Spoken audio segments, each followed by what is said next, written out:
नमस्कार दोस्तों, इन्फोटॉक्स के बहुत ही फ्रेश एपिसोड में आपका स्वागत है। तो चलिए शुरू करते हैं। आज की दोस्तों सबसे पहली अपडेट निकल कर आ रही है government of India own hydro power board national hydro electric power corporation limited NHPC की तरफ से, जहां पर दोस्तों NHPC की तरफ से उनके बैरसियल पावर स्टेशन का जो रेनोवेशन है उसको सक्सेसफुली कंप्लीट कर लिया गया है। एंड साथ साथ में NHPC के द्वारा इसके जो कमर्शियल ऑपरेशन है उनको दोबारा से स्टार्ट कर दिया गया है। सो बेसिकली दोस्तों जो NHPC का ये बैरसियल पावर स्टेशन है इसको NHPC के द्वारा 1 अप्रैल 1982 में स्टार्ट किया गया था। एंड ये NHPC का कमर्शियल ऑपरेशन वाला फर्स्ट पावर स्टेशन था। एंड दोस्तों जिस समय इसको डिजाइन किया गया था इसकी कैपेसिटी 180 मेगावाट की थी। एंड इसकी जो डिजाइन लाइफ थी वो 35 ईयर्स की थी, जो कि दोस्तों अब ऑलमोस्ट कंप्लीट हो चुकी है। एंड इवन 1-2 साल ऊपर ही हो चुके हैं। एंड दोस्तों इसी के चलते इसका जो रेनोवेशन था वो जरूरी था ताकि ये जो प्लांट है वो एफिशिएंटली वर्क कर पाए। एंड इसी को देखते हुए NHPC के द्वारा इंडिजीनियसली एंड खुद के द्वारा इसका जो रेनोवेशन है उसको कंप्लीट कर दिया गया है, जिसके चलते इसकी जो लाइफ है उसको अब और 25 साल इंक्रीज कर दिया गया है। अगली दोस्तों अपडेट निकल कर आ रही है हमारे देश में लॉन्च हुए एक न्यू प्रोग्राम को लेकर, जहां पर दोस्तों हमारे देश में जो मेडिसिनल प्लांट्स की कल्टीवेशन है उसको एक बूस्ट प्रोवाइड करवाने के लिए हमारी मिनिस्ट्री ऑफ आयुष के अंडर में वर्क करने वाले national medicinal plants board NMPB के द्वारा हमारे देश में मेडिसिनल प्लांट्स की कल्टीवेशन के रिलेटेड एक न्यू प्रोग्राम लॉन्च कर दिया गया है। एंड दोस्तों नाउ इसके थ्रू हमारी मिनिस्ट्री ऑफ आयुष का टारगेट है कि वो इंडिया में नेक्स्ट 1 ईयर के अंदर 75,000 हेक्टेयर्स ऑफ लैंड को मेडिसिनल प्लांट से कवर करने वाले हैं। सो बिल्कुल दोस्तों ये जो प्लान है इसको हमारे आज़ादी के अमृत महोत्सव के ओकेजन पर लॉन्च किया गया है, जो कि हमारी मिनिस्ट्री ऑफ आयुष का इस तरह का सेकंड प्रोग्राम है। क्योंकि दोस्तों इससे पहले भी हमारी मिनिस्ट्री ऑफ आयुष की तरफ से इस तरह के सेम प्रोग्राम को लॉन्च किया जा चुका है।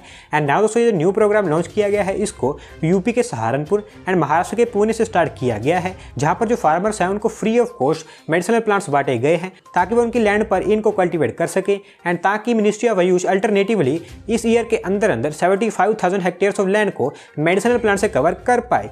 एंड इसका फायदा दोस्तों ये होने वाला है कि नेक्स्ट 1 ईयर के अंदर हमारे देश में जो मेडिसिन है उनकी अवेलेबिलिटी को काफ़ी बूस्ट मिलेगा। एंड साथ साथ में जो फार्मर्स हैं उनकी इनकम भी बढ़ती हुई दिखाई देगी। बढ़ते हैं दोस्तों अगले अपडेट की तरफ, जो निकल कर आ रही है हमारी इंडियन एक्सपोर्ट्स को लेकर, जहां पर दोस्तों हमारी ministry of commerce and industry के द्वारा लास्ट अगस्त मंथ में हमारे जो इंडियन एक्सपोर्ट्स थे उसको लेकर एक डाटा रिलीज किया गया है। एंड दोस्तों इस डाटा के अकॉर्डिंग लास्ट प्रीवियस मंथ अगस्त में हमारे जो इंडियन एक्सपोर्ट्स हैं वो प्रीवियस पीरियड के कंपेरिजन में 45.17% इंक्रीज हुए हैं। सो बेसिकली दोस्तों बाय डेटा में अगर आपको बताऊं तो हमारे जो इंडियन एक्सपोर्ट्स हैं वो लास्ट अगस्त मंथ में $33.14 बिलियन रिकॉर्ड किए गए हैं, जिसमें engineering, petroleum, James and jewellery, chemical products in item का सबसे ज़्यादा एक्सपोर्ट किया गया है। एंड अगर आप इसे प्रीवियस पीरियड से कंपेयर करते हैं तो लास्ट फिस्कल ईयर के अगस्त मंथ में हमारे इंडियन एक्सपोर्ट्स $22.83 बिलियन रिकॉर्ड किए गए थे। एंड दोस्तों ये इस कैलेंडर ईयर का 6th कंसेक्यूटिव मंथ है जहां पर हमारे इंडियन एक्सपोर्ट्स $30 बिलियन से ऊपर रिकॉर्ड किए गए हैं, जो कि मार्च से लेकर इस अगस्त तक $30 बिलियन से ऊपर रिकॉर्ड होते जा रहे हैं। और वैसे दोस्तों वाई फाइनेंशियल ईयर ये इस फाइनेंशियल ईयर का 5th कंसेक्यूटिव मंथ है जहां पर हमारे एक्सपोर्ट $30 बिलियन से ऊपर रिकॉर्ड हुए हैं। एंड सिमिलरली दोस्तों हर बार की तरह इस बार भी हमारे जो इंपोर्ट्स हैं वो एक्सपोर्ट से ज़्यादा इंक्रीज हुए हैं, जो कि अराउंड 51.47% इंक्रीज होकर इस अगस्त मंथ में $47.01 बिलियन रिकॉर्ड किए गए हैं। पर दोस्तों उम्मीद करते हैं कि जैसे जैसे हमारे एक्सपोर्ट्स इंक्रीज होते चले जाएंगे वैसे वैसे हमारे इंपोर्ट्स डाउन होते चले जाएंगे। अगली दोस्तों अपडेट निकल कर आ रही है हमारी ministry of road transport and highways की तरफ से, जहां पर दोस्तों ओडिशा स्टेट में जो ट्राइबल डोमिनेटेड रीजन है उसके ग्रोथ एंड डेवलपमेंट के लिए हमारी ministry of road transport and highways की तरफ से ओडिशा स्टेट के लिए एक न्यू हाईवे प्रोजेक्ट अप्रूव कर दिया गया है, जिसको ओडिशा स्टेट के अंदर रायपुर विशाखापट्टनम इकोनॉमिक कॉरिडोर के अंतर्गत कंस्ट्रक्ट किया जाने वाला है। सो बेसिकली दोस्तों ये जो हाईवे होने वाला है ये greenfield and brownfield both highway होने वाला है, जिसकी टोटल लेंथ अराउंड 240 किलोमीटर की होगी। एंड दोस्तों इसको हमारी ministry of road transport and highways के द्वारा गवर्नमेंट ऑफ इंडिया के फ्लैगशिप प्रोग्राम भारतमाला परियोजना के अंतर्गत अप्रूव किया गया है। और वहीं बात करें कुछ डिटेल्स की तो ये जो एक्सप्रेसवे होने वाला है इसको ओडिशा स्टेट के नवरंगपुर एंड कोरापुट डिस्ट्रिक्ट में कंस्ट्रक्ट किया जाएगा, जो कि ओडिशा स्टेट में कलियागुड़ा से बोसगुआरी के बीच में कंस्ट्रक्ट किया जाएगा। एंड दोस्तों ये ओडिशा स्टेट में रायगढ़, उमेरकोटे, झारीगांव, नवरंगपुर, बोरीगुमा, कोरापुट, समेलीगुड़ा, पोटांगी इस तरह के एरिया से होकर गुजरने वाला है। एंड एक्चुअली दोस्तों ये हाईवे नेशनल हाईवे 130 की एक एक्सटेंशन लाइन होने वाला है, जिसके कंस्ट्रक्शन के लिए हमारी ministry of road transport and highways की तरफ से 1539 करोड़ रुपये स्पेंड किए जाएंगे। एंड दोस्तों हाईवे का कंस्ट्रक्शन स्टार्ट करने के लिए इसका जो लैंड एक्विजिशन प्रोसेस है उस पर ऑलरेडी काम स्टार्ट किया जा चुका है। अगली दोस्तों अपडेट निकल कर आ रही है हमारी इंडियन रेलवेज की तरफ से, जहां पर दोस्तों हमारी इंडियन रेलवेज के first ever high speed newly modified goods rakes को हमारी रेलवेज के द्वारा पूरी तरह से बनाकर कंप्लीट कर लिया गया है। एंड दोस्तों इसको अब जल्दी ही हमारी रेलवेज के द्वारा मध्य प्रदेश के भोपाल से रोल आउट करना स्टार्ट कर दिया जाएगा। सो बेसिकली दोस्तों जो हमारी रेलवेज का first ever high speed NMG rake है इसको हमारी इंडियन रेलवेज के द्वारा इंटीग्रल कोच फैक्ट्री के जो नॉन AC कोचेस हैं उनको ऑटोमोबाइल कैरियर कोचेस में कन्वर्ट करके बनाया गया है, जिसमें कुछ स्पेशल टाइप के फीचर्स को भी इंस्टॉल किया गया है। एंड दोस्तों NMG रेक का मेन मेन एडवांटेज ये है कि ये रेक 110 km/h की स्पीड से ऑपरेट हो सकते हैं, जिसके चलते ये हमारी इंडियन रेलवेज के first ever high speed NMG rake है। एंड एज ऑफ नाउ दोस्तों हमारी रेलवेज के द्वारा इस NMG रेक की जो फर्स्ट बैच है, जिसमें अराउंड 25 कोचेस को बनाया गया है, उसको कंप्लीट कर लिया गया है, जिसको जल्दी ही मध्य प्रदेश के भोपाल से रोल आउट करना स्टार्ट कर दिया जाएगा। एंड अगर दोस्तों ये फ्यूचर में सक्सेसफुल रहता है तो इसी के बेसिस पर ही हमारी रेलवेज के द्वारा इस तरह के और भी कोचेस को तैयार किया जाएगा। अगली दोस्तों अपडेट निकल कर आ रही है Chennai based edtech startup skilling की तरफ से, जहां पर दोस्तों इंडिया में उनके बिजनेस की एक्सपांशन एंड साथ साथ में इंडिया में बेटर स्किलिंग एजुकेशन प्रोवाइड करवाने के लिए इन्होंने डिसाइड किया कि वो इंडिया में इस फाइनेंशियल ईयर के अंदर 14 और स्किल सेंटर्स को सेटअप करने वाले हैं। एंड इन सेंटर को स्टार्ट करने के लिए इनकी जो प्रीलिमिनरी वर्क है उनको भी स्टार्ट कर दिया गया है। सो बेसिकली दोस्तों जो स्किल सेंटर होंगे इनको हमारे देश की जो मेट्रो सिटीज है वहां पर ही सेटअप किया जाएगा, जिनको फेज वाइज मैनर में इंस्टॉल किया जाएगा।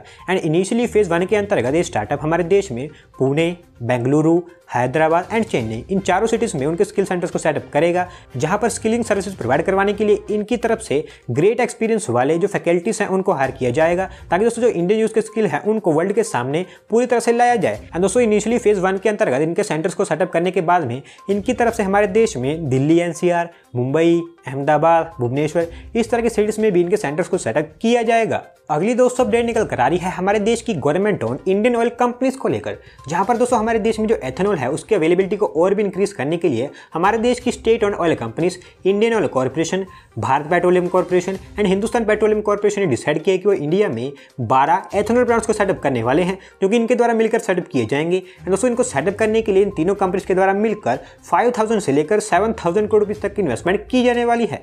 सो बिल्कुल दोस्तों जैसे कि आप जानते हैं कि जो इथेनॉल है वो डीजल एंड पेट्रोल का एक ग्रेट अल्टरनेटिव फ्यूल है। दोस्तों इसको व्हीकल्स में एज अ फ्यूल के रूप में इस्तेमाल किया जाता है। एंड साथ साथ में दोस्तों का सबसे बड़ा बेनिफिट ये है कि इसको हमारे देश में ही प्रोड्यूस किया जा सकता है, जिसके चलते इसको इंपोर्ट करने की जरूरत भी नहीं पड़ेगी।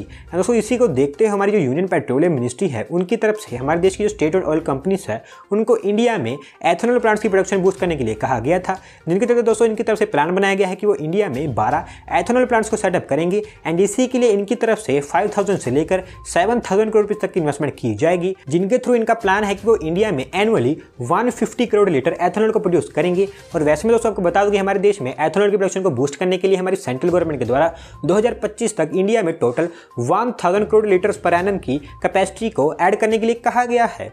आज की दोस्तों लास्ट अपडेट निकल कर आ रही है world's one of the largest steel production company ArcelorMittal Nippon steel India limited की तरफ से, जहां पर दोस्तों इंडिया में उनका जो बिजनेस है उसको एक्सपांड करने के लिए ArcelorMittal की तरफ से ओडिशा स्टेट के प्रादीप में उनकी एक new 6 million tonne per annum की कैपेसिटी वाली पैलेट मेकिंग कैपेसिटी को इनॉग्रेट कर दिया गया है, जहां पर इनकी तरफ से जो कमर्शियल ऑपरेशन है उनको भी स्टार्ट कर दिया गया है। एंड नाउ दोस्तों इस न्यू यूनिट के ऑपरेशनलाइजेशन के बाद में इनकी जो टोटल यूनिट है वो ओडिशा के प्रादीप में 12 मिलियन टन पर एनम तक पहुंच गई है।